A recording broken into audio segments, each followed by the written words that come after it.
All right, today we're talking about a name you've probably never heard, but whose genius literally welded the ancient world together. This is the story of a figure on the very edge of history and legend, a master craftsman named Glaucus of Chios. So picture this. You're a metalworker in ancient Greece. You are an absolute master of your craft, but you have this one huge problem. How do you stick two pieces of metal together perfectly? I mean, without any clunky nails or ugly bolts getting in the way. Well, you need a new idea. You need a revolutionary technique. And in the ancient world, the person who gets the credit for that breakthrough was a man named Glaucus of Chios. So who was this forgotten genius? Let's dig into this figure who's part history, part legend, and find out why the great writers of the ancient world just couldn't stop talking about him. Okay, so here's what we know. Glaucus came from the Greek island of Chios, and he was working way back in the Archaic period. Now, he wasn't a king, he wasn't a famous warrior, he was a craftsman, but his name was on the lips of big-time historians like Herodotus, all because he figured out this incredible new way to join iron. But to really get why his work was such a huge deal, you have to understand the problem. I mean, the massive headache every single metalworker at the time was facing. See, before Glaucus came along, your options were, well, kind of clumsy. You had nails, you had rivets, hooks, stuff like that. They got the job done, but the dream, the holy grail, was to create a connection that was invisible, something super strong, elegant, and totally seamless. And that's the key, right? Those old methods were functional, sure, but they were holding artists back. The connections were often weak points, they were bulky, and they basically put a hard limit on just how awesome and how beautiful you could make something. And this is where our guy, Glaucus, steps onto the scene. And his solution, it was a complete game changer. So what did he actually do? You know, it's funny, historians still argue about the specifics. The ancient Greek term for it is a bit fuzzy. Was it soldering, kind of like using a metal glue? Or was it forge welding, heating the iron up so hot that you could literally hammer two pieces into one? We're not 100% sure. But what we are sure of is the result. A way to join metal with zero mechanical parts. No bolts, no rivets, nothing. The ancient writer Pausanias put it perfectly.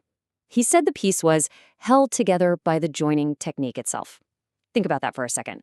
The connection was the structure. It was seamless, it was strong, and you can just imagine, to people back then, it must have looked like actual magic. And we're not talking about some little practice piece he kept in his workshop. Oh no.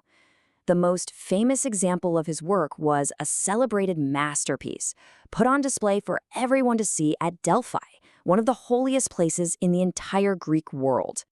This thing was commissioned by a king, King Aiatus of Lydia, a seriously rich and powerful guy. It was an iron stand designed to hold a gigantic silver mixing bowl. Just the fact that it was at Delphi, a gift from a king, that tells you everything you need to know about how important this object was. Even Herodotus, the father of history, said this stand was one of the most amazing things to see at Delphi, and that place was jam-packed with treasures. Later writers even claimed it was covered in these tiny, super detailed little animals and plants, all seamlessly joined together. So yeah, this was way beyond your average blacksmithing. To make something that intricate and that strong at the same time, you needed absolute mastery over your fire and your metal.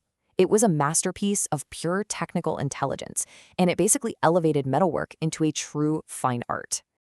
And that one piece, that incredible stand, was so revolutionary it basically guaranteed Glaucus's name would never be forgotten. I mean, his work was so legendary that his name became a proverb. It became shorthand for incredible skill. If you wanted to compliment someone on their amazing work, you'd say they had the skill of Glaucus.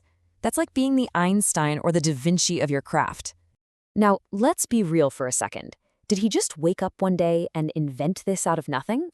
Probably not. What's more likely is that he took an existing, maybe obscure technique and perfected it. He was the one who applied it in such a stunning way that everyone took notice. And that's often how invention works in history, right? The inventor isn't always the first person to have the idea, but the person who makes it famous and shows everyone else what's possible. And that's really the heart of his story.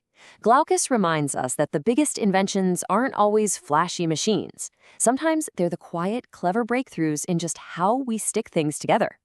His technique opened the door for bigger, stronger, and way more beautiful creations. Which kind of leaves you with a cool question to think about. The genius of Glaucus's invention was that it was invisible, right? The whole point was what you couldn't see. So what about today? What are the invisible innovations, the new glues, the special alloys, the clever joining methods that are quietly building the world all around us right now?